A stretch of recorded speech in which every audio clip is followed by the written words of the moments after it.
ఏదైనా కొట్టేస్తే అంటారు దొంగ, నేను ఇప్పుడే చూసొచ్చిన నా సామి రంగ. ఈ సినిమా గురించి రివ్యూ చేయాలంటే ఫస్ట్ ఆఫ్ ఆల్ కొన్ని స్పాయిలర్స్ ఉంటాయి, ముందే అలర్ట్ చెప్తున్నా. ఎందుకంటే ఈ సినిమా గురించి రివ్యూ చేయాలంటే కొన్ని స్పాయిలర్స్ చెప్పాల్సి వస్తుంది. Sorry for that. అండ్ కొత్తగా ఛానల్ చూస్తున్న వాళ్ళు సబ్స్క్రైబ్ చేసి గంట కొట్టి అలానే సింబల్ ప్రెస్ చేసుకొని పెట్టుకొని నోటిఫికేషన్లు వస్తాయి. పాతలు ఒక లైక్ కొట్టుని, కొత్త వాళ్ళు మీకు నచ్చిన కానీ లైక్ కొట్టే ప్రయత్నం చేయరి. నా పేరు సిరిపురం శ్రీనివాస్ అలియాస్ సీను 65 అని కూడా అంటారు. చలో షురు చేద్దాం బై. నా సాబిరంగా యాక్టెడ్ బై నాగార్జున గారు, అల్లరి నరేష్ గారు, అలాగే రాజ్ తరుణ్ గారు. అట్లానే చాలామంది భారీ తారాగణం ఉంది.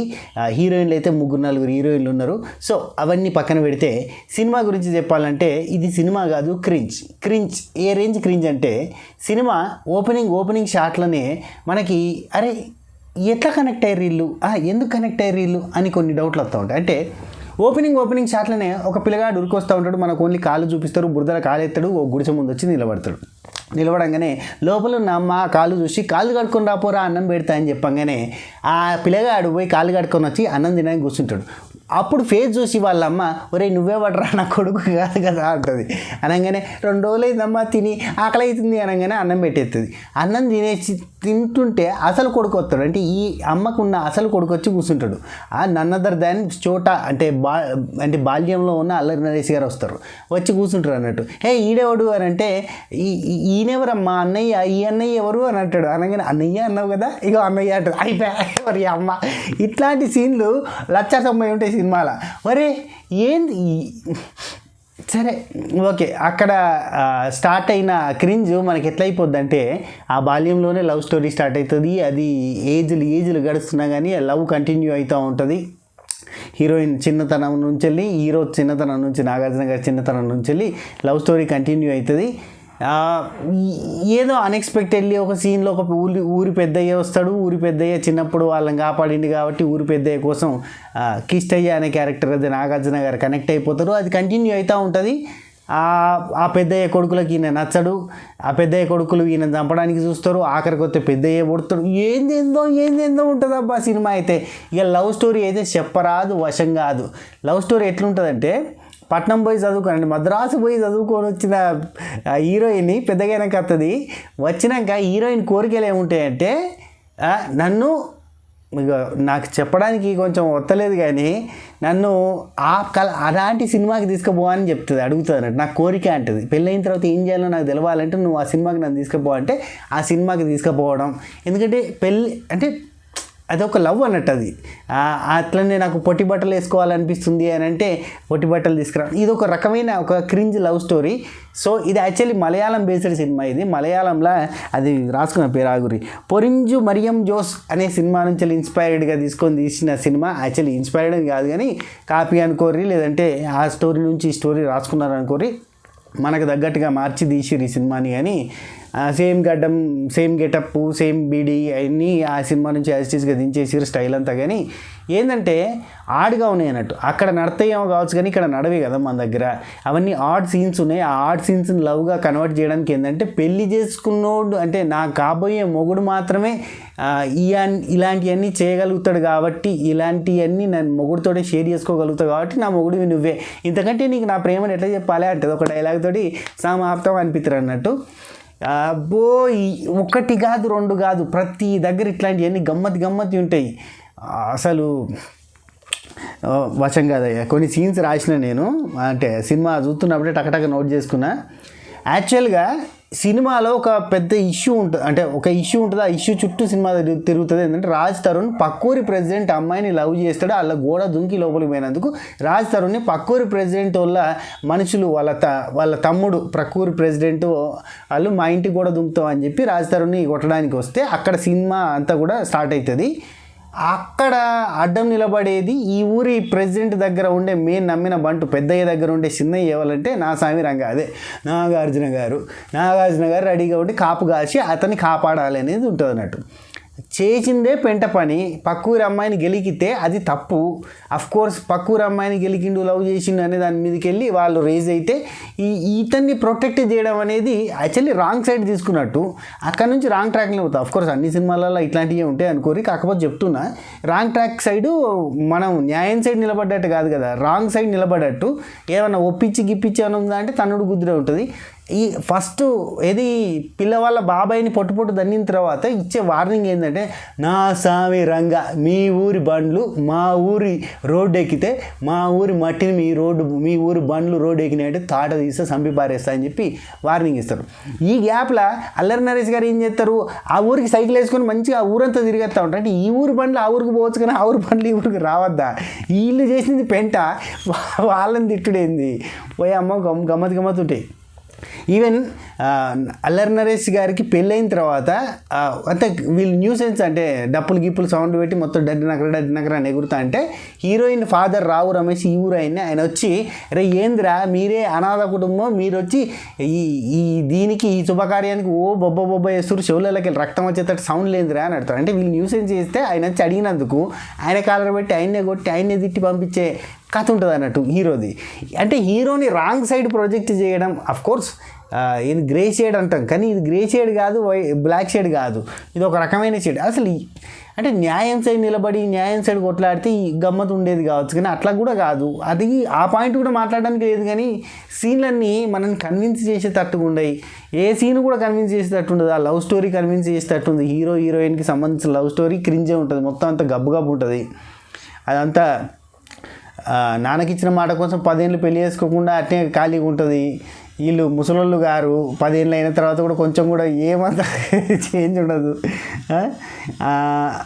అమ్మాయిలతో ఒక సీన్ ఉంటుంది నాగార్జున గారికి. నాగార్జున గారు అంటే నవమన్మధుడు అనేది ఒకటి బ్రాండ్ కాబట్టి అమ్మాయిలతో ఒక సీన్ ఉంటుంది. అమ్మాయిలు ఇట్లా నాగార్జున గారిని ఇట్లా ముట్టుకోవడానికి ఇట్లా పరవశం అయిపోతూ ఉంటారు. ఆ సీన్ ఒకటి ఉంటుంది, చాలా ఉంటుంది. ఎందుకు ఆ సీన్ అర్థం కాదు.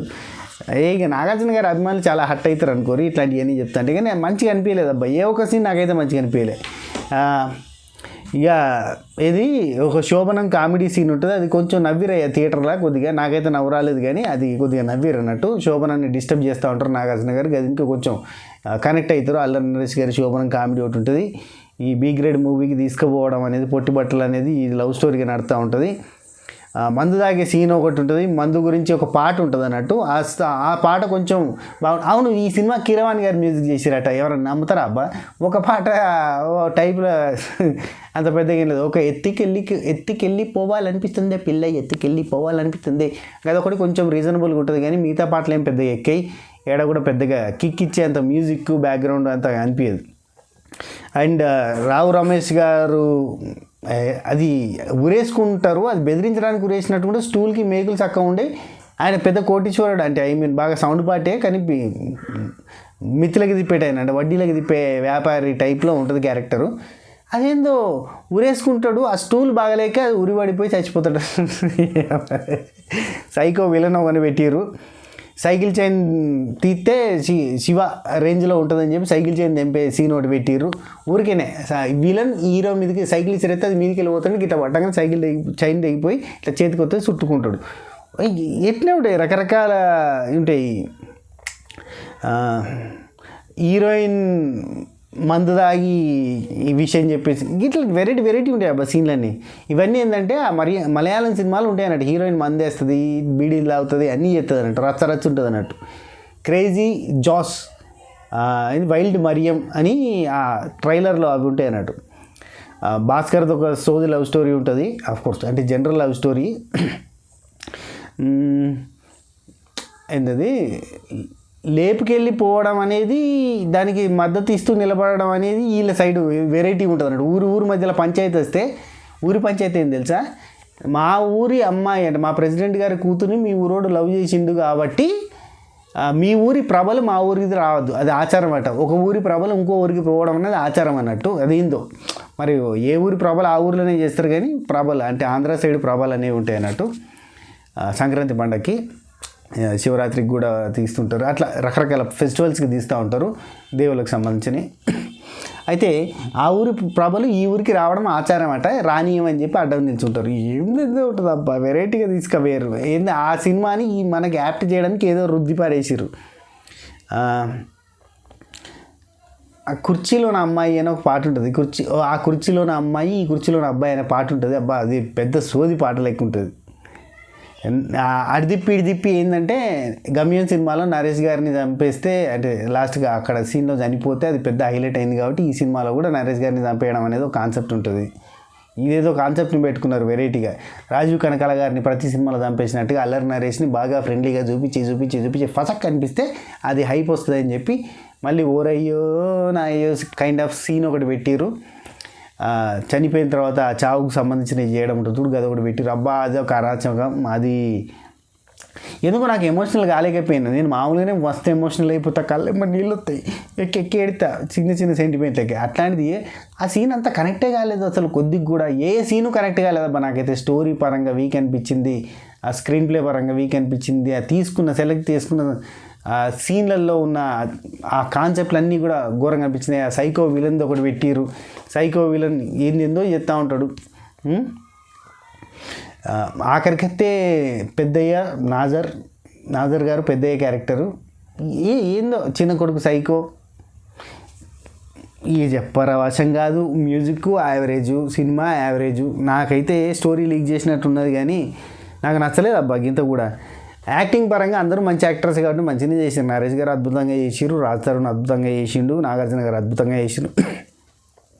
హీరోయిన్ ఆమె పేరింది ఆషికా రంగనాథన్, ఇంకున్నారు రుక్సర్ దిలోన్, మీనన్, వీళ్ళంతా హీరోయిన్లు ఉన్నారు. అంటే నరేష్ గారికి ఒక హీరోయిన్, రాజ్ తరుణ్కి ఒక హీరోయిన్, నాగార్జున గారికి ఒక హీరోయిన్, అట్లా హీరోయిన్లు ఉన్నారు. కానీ ఏమాత్రం నాకైతే అంటే కొంచెం కూడా ఎక్కడ కూడా కనెక్ట్ కాలేకపోయిన సినిమాకి. సినిమా అంతా సోదిలే కనిపించింది, చాలా సోదిలే కనిపించింది.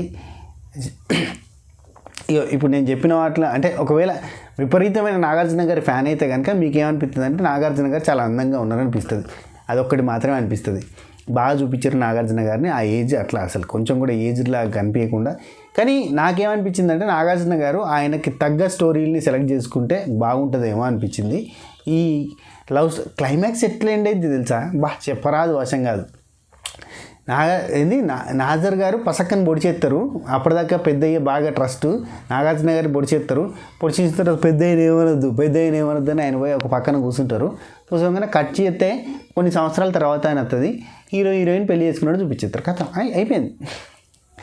నరేష్ గారు మధ్యలో ఫసక్, రాజ్ తరుణ్ పెళ్ళి అవుతుంది అనుకోవాలి. ఇక అంటే అనుకోవాలంతే. కథ సుఖాంతం చేసే లోపే అంతమైంది. కానీ అంతా గంతకు తగ్గ పొంతయింది. ఈ మొత్తానికి అయితే ఏం బాగలేదు అనిపించింది. నాగార్జున గారు ఆయన రేంజ్కి తగ్గ స్టోరీల్ని, ఆయన ఏజ్కి తగ్గ స్టోరీల్ని, ఆయన క్రేజ్కి తగ్గ స్టోరీల్ని సెలెక్ట్ చేసుకొని చేస్తే బాగుంటుంది అని అనిపించింది. సంక్రాంతి పందెంలో మాత్రం ఈ నా సామిరంగా అనే డైలాగ్ అబ్బా సమయం సందర్భం అవసరం లేదు, బెదిరింపు అనే సిచ్యువేషన్ వచ్చిందంటే నా సామిరంగా అనే దాంతో ఎండ్ అవుతూ ఉంటుంది. విజయ్ బెన్నీ డైరెక్టర్. ఆయన ఇదివరకు కొరియోగ్రాఫర్ అంటే డాన్సర్, ఆయన కొరియోగ్రాఫర్ అనుకుంటా. అదే చెప్పారు కదా నాగార్జున గారు బిగ్ బాస్ టైంలో కూడా ఆయన ఒక సాంగ్లో స్పెషల్ ఎంట్రీ ఇచ్చారు, డాన్స్ చేసారు. విజయ్ని పిలవండిరా అనగానే విజయ్ వస్తాడు. గురుగారు నాకు డ్యాన్స్ అంటే నీ గురించి బాగా తెలిసిన డ్యాన్స్ అనగానే డ్యాన్స్ చేస్తారు. అట్లా ఉన్నది. అదే అలా జరిగిపోయింది అంతే. మొత్తానికైతే ఓ 3-4 హీరోయిన్లు, చాలామంది తారాగణంతో గనగన ఇది జరిగిన కథ. సరే, చాలా వరకు స్పాయిలర్స్ ఉన్నాయి, సారీ క్షమించాలి. అయినా కానీ నాకు సినిమా నచ్చలేదు. మీకు చూడండి, ఒకసారి వన్స్ చూడండి, మీకేమనిపించిందో కింద కామెంట్ చేయండి. ఒకవేళ మీరు సినిమా చూస్తే మీకేమనిపించిందో కింద కామెంట్ చేసే ప్రయత్నం చేయండి. ఉంటా, take care, Tata, by by, నమస్తే, చెబ్బా ఖైర్, టెట్టిడేం.